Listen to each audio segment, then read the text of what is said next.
Backed by the patron of victim support, the Princess Royal, the 90-page report was launched at the House of Commons this morning.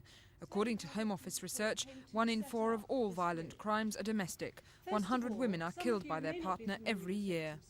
This is a real attempt to make long-term improvements for women in cases of domestic violence. If I can go back to the very first question statement, which was, I suppose, typical in a way, is about the police, which is the easiest agency to knock.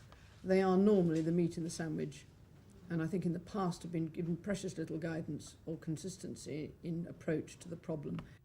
Produced by the National Interagency Working Party on Domestic Violence, the report calls for the law to be used more effectively against wife-beaters. The police should offer physical protection. One government department should coordinate organisations helping women, and more money should be spent on emergency refuges and longer-term housing. Given that a lot of domestic violence is still not reported to the police, the implication, if nothing is done, is that women will be in danger and in fear and unable to protect themselves and their children. Jennifer and Beverly had been the victims of long-term abuse. Both sought safety at Chiswick Family Rescue, a refuge that houses 50 women and 120 children. It made all the difference. It made me realise firstly that I had a life that was my own, that belonged to me and to nobody else. It made me realise that I was not a bad, wicked person. It gave me confidence in myself, and it made me like myself, which is really important. After being in that situation, you tend to despise yourself because you're in this situation and you're doing nothing to get out of it. Domestic violence, I'm afraid, is something that is continually swept under the carpet. If we don't talk about it and we don't highlight it, then it'll go away, but it doesn't go away.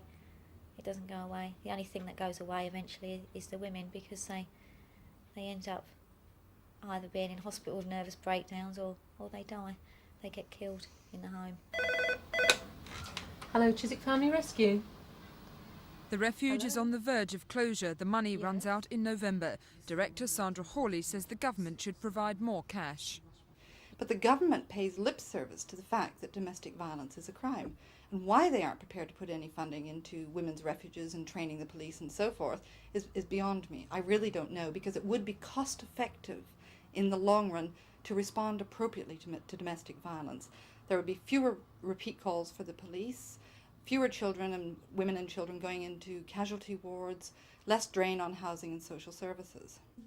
Nationally, the government spends £136,000 tackling domestic violence. Sally Arthey, Thames News.